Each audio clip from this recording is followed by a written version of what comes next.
दोस्तों स्वागत है आपका अपने चैनल एनसीईआरटी सॉल्यूशन 99। दोस्तों हमें आशा है आप अच्छे होंगे, स्वस्थ होंगे और आपकी पढ़ाई अच्छे से चल रही होगी। दोस्तों जैसा कि हमारी जो है प्रैक्टिस सेट की श्रृंखला चल रही है दोस्तों, प्रैक्टिस सेट जो है आपकी किसी भी स्टेट की आप परीक्षा है, चाहे वो उत्तर प्रदेश, मध्य प्रदेश, राजस्थान, किसी भी स्टेट की दोस्तों आप परीक्षा दे रहे हैं, उसमें हिंदी विषय, हिंदी साहित्य और हिंदी व्याकरण से संबंधित दोस्तों जो भी प्रश्न आपकी परीक्षाएं पूछे जाते हैं, वो प्रश्न दोस्तों इन प्रैक्टिस सेटों में उपलब्ध हैं और ये प्रैक्टिस सेट आपके लिए दोस्तों बहुत ही लाभकारी साबित होंगे। तो दोस्तों स्टार्ट करते हैं आज नेक्स्ट प्रैक्टिस सेट को। तो दोस्तों पिछले प्रैक्टिस सेट में हमने प्रश्न क्रमांक 1 से 45 तक के प्रश्नों को हल किया था। आज प्रश्न क्रमांक 45 के से बाद के प्रश्नों को दोस्तों हल करेंगे। तो दोस्तों देखते हैं इस प्रैक्टिस सेट को। तो दोस्तों इसमें दिया कुछ प्रश्न क्रमांक 45 दिखाया कि लड़की पढ़ती है, इसमें उसका बहुवचन बताना दोस्तों। तो लड़की पढ़ती है का बहुवचन होता है दोस्तों लड़कियां पढ़ती हैं। इसका राइट आंसर दोस्तों सी है। इसके बाद सुलोमित करना है दोस्तों। तो इसमें बताना है इनके पर्यायवाची दिए दोस्तों सैल।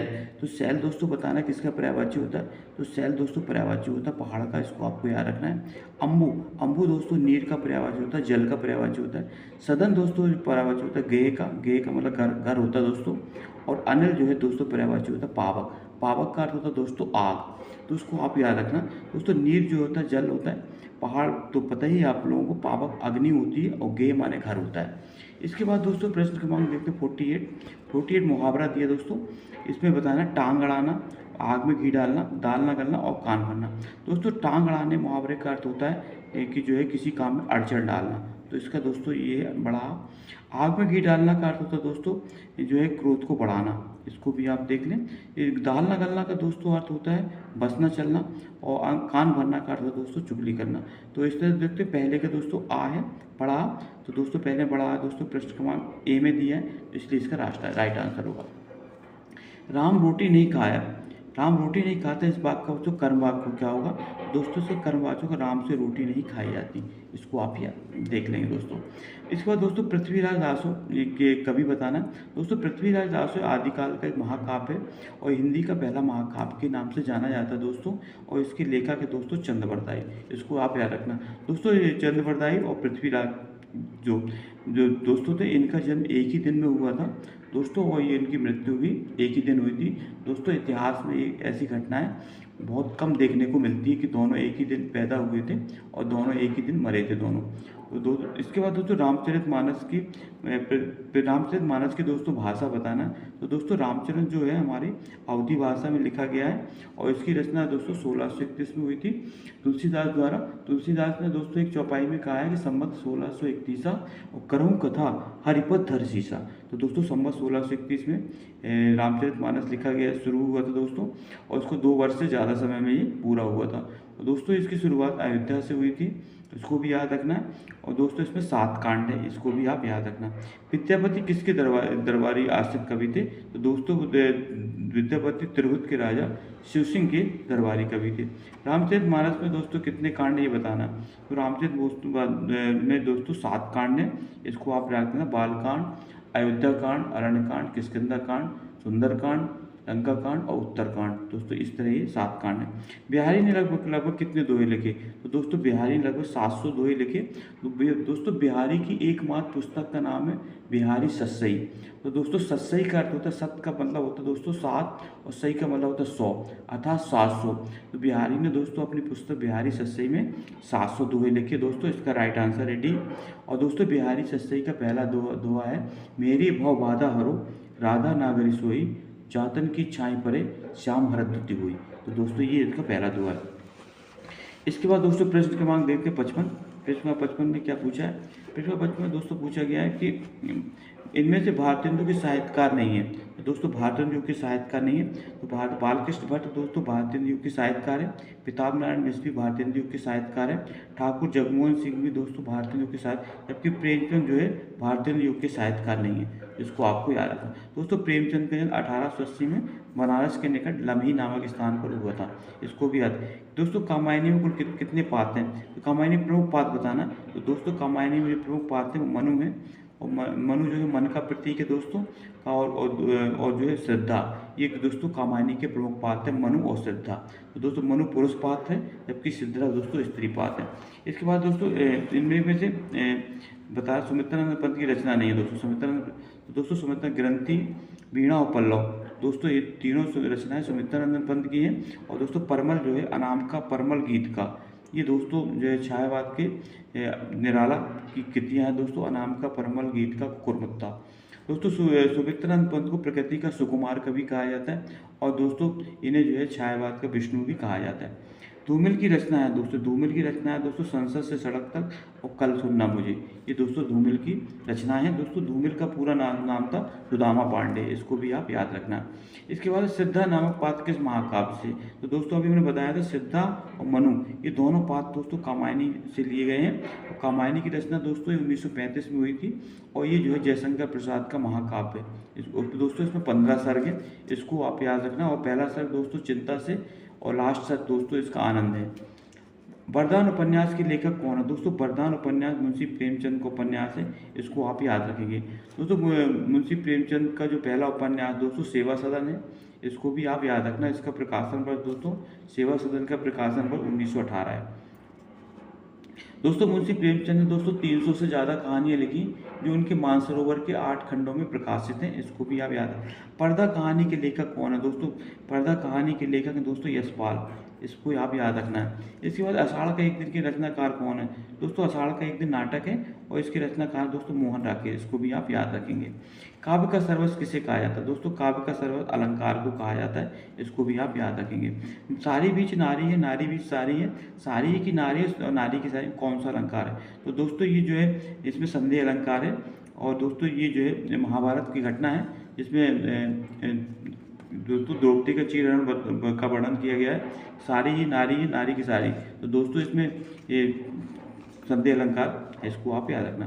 रामदूत अद्वैत बलदामा और अंजनी पुत्र पवन सुतनामा, दोस्तों बताना इसमें कौन सी मात्रा है, तो दोस्तों इसमें 16 मात्रा है, और दोस्तों चौपाई छंद है, इसको भी आप याद रखेंगे। हिंदी जासूसी एवं तिलस्मी उपन्यासों को श्रीगेश करने वाला श्रेय कौन है, तो वो तो हिंदी में जासूसी व तिलस्मी उपन्यासों को श्रीगेश किया था दोस्तों देवकी नंदन खत्री ने। और दोस्तों इनके जो प्रमुख उपन्यास का नाम है आपको पता होगा, इनका जो प्रमुख चंद्रकांता के नाम से इनका एक महत्वपूर्ण उपन्यास है जिसको 18 भाग, इसको भी आप याद रखना। शिरीष के फूल नामक की रचना किसने की थी, दोस्तों शिरीष का फूल निबंध है, और इसके रचनाकार दोस्तों ललित निबंध है, और इसके रचनाकार दोस्तों हजारी प्रसाद द्विवेदी है, इसको भी आप याद रखना। इनमें स्वतंत्रोत्तर हिंदी व्यंग्यकार नहीं है, दोस्तों इनमें स्वतंत्रता के बाद का बताना कौन सा व्यंग्यकार नहीं है, तो दोस्तों बाल मुकुंद गुप्त जो है स्वतंत्रता के बाद के व्यंग्यकार नहीं है दोस्तों, ये भारतेंदु युग के प्रमुख व्यंग्यकार हैं, इसको आप याद रखना है दोस्तों। जबकि रविन्द्रनाथ त्यागी, श्रीलाल शुक्ल और नरेंद्र कोहली ये दोस्तों स्वतंत्रता के बाद के व्यंग्यकार हैं, तो इसका राइट आंसर दोस्तों बाल मुकुंद गुप्त है। तो दोस्तों पृष्ठ क्रमांक 68 सफल होता है। अब दोस्तों पृष्ठ क्रमांक 69 देखते हैं। पृष्ठ क्रमांक 69 है दोस्तों, क्या कह रहे हैं, महादेव वर्मा का गौरा गाय किस विधा की रचना है, दोस्तों महादेव वर्मा का जो गौरा गाय है ये दोस्तों इसका रेखा चित्र है, इसको भी आप याद रखना, जो कि मेरा। इसके बाद दोस्तों आकाशदीप के मुख्य पात्र, दोस्तों आकाशदीप जो है कि जो मुख्य पात्र है दोस्तों चंपा और बुद्धगुप्त, ये आपको याद रखना। दोस्तों जयशंकर प्रसाद की कहानी है आकाशदीप, और इसके मुख्य पात्र दोस्तों चंपा और बुद्धगुप्त, इसको भी आप याद रखेंगे। सुंदरकांड का में प्रमुख पात्र कौन सा दोस्तों, तो सुंदरकांड में प्रमुख पात्र दोस्तों हनुमान है। इस कांड में दोस्तों हनुमान की वीरता का वर्णन किया गया है, और दोस्तों इसको आपको याद रखेंगे।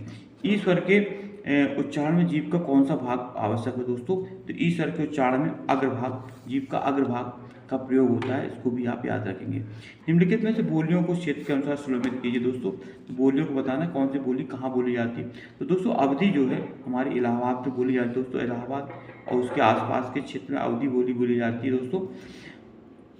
इसके बाद दूसरा ब्रज, ब्रज दोस्तों हमारे मथुरा अलीगढ़ के आसपास बोली जाने वाली भाषा है दोस्तों ब्रज।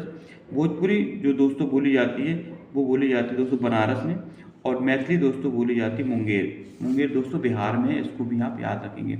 खड़ी बोली के जन्म का समय माना जाता है, तो दोस्तों खड़ी बोली का जो समय है वो 1000 ईस्वी के आसपास का समय खड़ी बोली के समय के नाम से जाना जाता है। पाली बोलो किस धर्म की भाषा है, दोस्तों पाली जो है बौद्ध धर्म की भाषा है, इसको आप याद रखेंगे। दोस्तों जो हिंदी भाषा का विकास सबसे पहले दोस्तों संस्कृत से हुआ है। संस्कृत के बाद दोस्तों पाली भाषा, संस्कृत, पाली, पाली के बाद प्राकृतिक, प्राकृतिक के बाद दोस्तों अपभ्रंश, अपभ्रंश के बाद हिंदी। इस तरह दोस्तों हिंदी भाषा का विकास हुआ। इति प्लस आदि में कौन सी संधि है दोस्तों?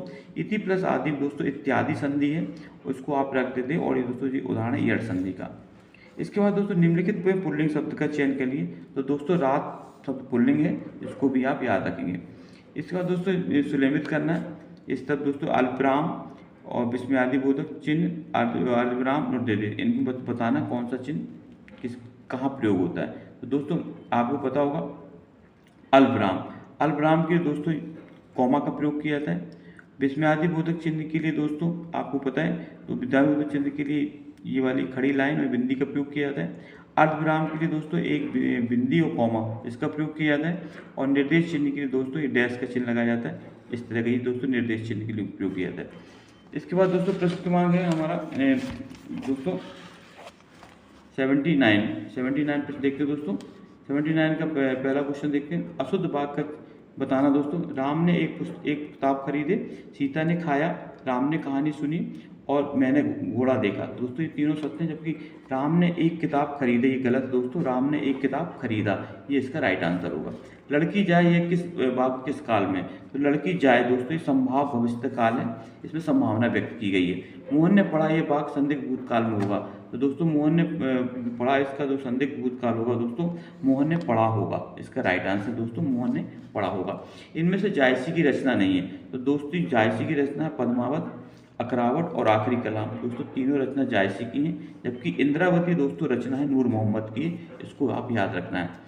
और दोस्तों इसका रचना काल है 1700 ईस्वी के आसपास। दोस्तों पद्मावत जो है मलिक मोहम्मद जायसी का महाकाव्य दोस्तों ये, और इसका जो है प्रकाशन वर्ष दोस्तों 1540 ईस्वी है, इसको आप याद रखना। अकरावट और आखिरी कलाम, दोस्तों एक आखिरी कलाम में दोस्तों कयामत का वर्णन है, कयामत का वर्णन है, इसको भी आप याद रखेंगे।